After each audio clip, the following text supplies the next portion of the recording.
So you were bearish on the U.S. supermarket industry even before this Whole Foods purchase. Well, correct. If you watch what Amazon's been doing, Amazon Fresh has been doing for the last 4 or 5 years, it was fairly predictable. Amazon Fresh 4 or 5 years ago was only being offered to maybe 2% of U.S. households.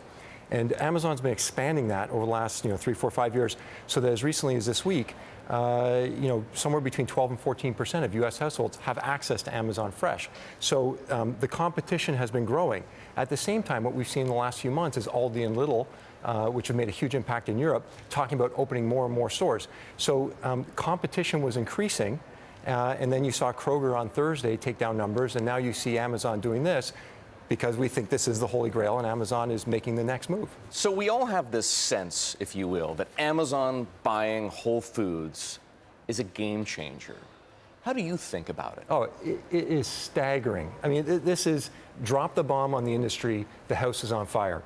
And the reason is number one, Bezos just showed his cards. So it's been quietly expanding Amazon Fresh, but nobody really talks about it. It's not written in anywhere. No one really talks about it. No one's really aware that it's happening. Nowhere near as much, for example, as people talked about Walmart getting into the grocery business. Correct. Correct. And so this has been a big thing. But now Bezos has laid his cards on the table, and it's hugely impactful. He's acquired the assets he needs to now go for online delivery. So what he's announced in this is he's shown his cards, and he's massively accelerated his move to online home delivery of grocery. This is, in my opinion, he's slammed the pedal to the floor. Like what would have taken him 5 years to build out, he now has as of tomorrow, which is the bakeries, the kitchens, the logistics, the distribution centers, the refrigerated trucks.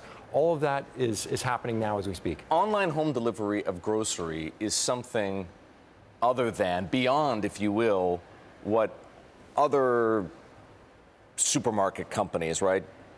Companies in the food business have been doing with e-commerce. Correct. Well, in the U.S. In the U.K., what we talked about last time is they're much more advanced on this. But in the U.S., no, they've been toying around on the edges. Hey, we'll do something called click and collect. But that's just pick up at the store? Pick up at the store. But it misses the very big picture, which I think Jeff Bezos and Amazon gets, which is it's all about the data.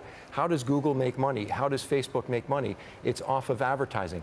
If we can get that basket going to your home, one, we can now put incremental things in the basket, but more importantly, we know everything you're shopping. Now we know how to target market you.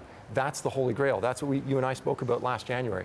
You suggested that we take a look at 2 UK supermarket chains to get a sense for what might happen, how things might play out here in the United States. We're talking about Tesco on the one hand, and Morrison's on the other. These are 2 companies that most Americans aren't familiar with. Correct.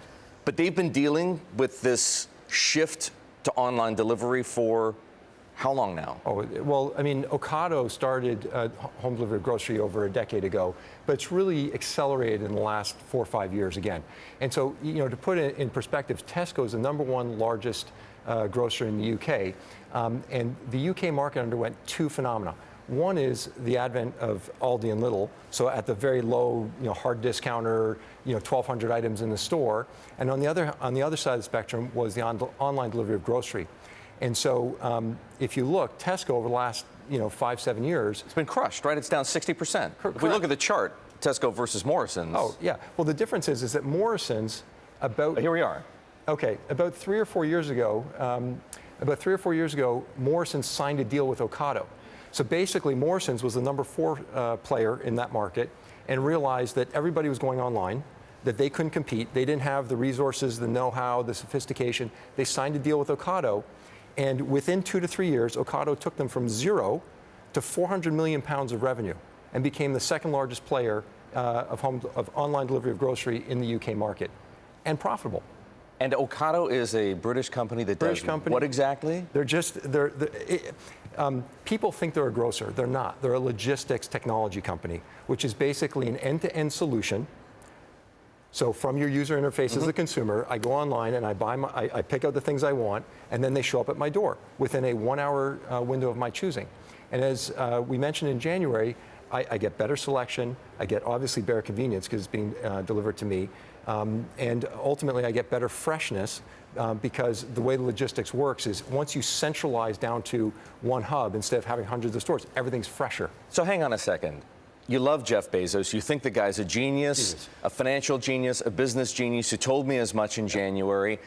But you then said, as you're saying now, the best way to bet on the future of the grocery business is not Amazon, it's Ocado, and I don't quite get that. Well, it may be Amazon. So we're big fans of Bezos and Amazon. You own that stock as well. We own that stock. We've owned it for years. And we're very happy with what he's doing because it makes sense. The move that he's made, it makes a lot of sense.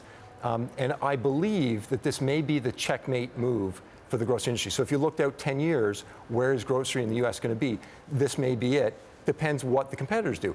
You have very smart guys. I mean, you have Walmart, Costco, Kroger. I mean, they're not lightweights. So, but it depends what they do next. So if they want to, just manage their assets to try to compete, we'll do a little more click and collect, lights out, game over, Amazon wins. So it depends who does what next. Ocado we like because Ocado is the only entity on the planet that has cracked the code for the end-to-end solution and making money doing it. One of the key pieces that many people miss, but if you listen to the CEO of FedEx, okay, Fred Smith, he talks about logistics and route densities. And that's what Bezos, if you read and you look at their actions with buying planes, and they're trying to get route density. Ocado has cracked that code already. They have route density.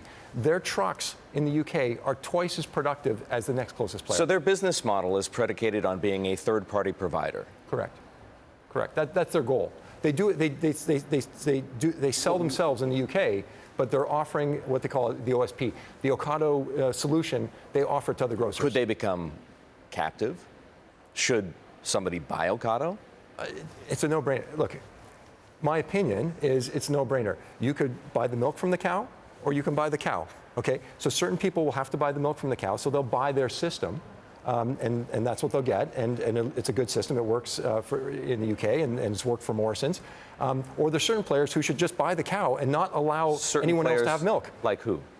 Who's large enough? Who has the cash? Well, clearly Walmart's big enough. Okay, Walmart, Amazon's big enough if they wanted to do it. If they want to. But I'm not sure SuperValue is big enough. Probably not. But here's the difference: is Amazon has certain expertise, and they just acquired certain assets that they didn't have and needed. Walmart has certain assets that they already have, but there's certain expertise they don't have. Now, if Ocado has it, that would make sense to me. But I'm already involved. So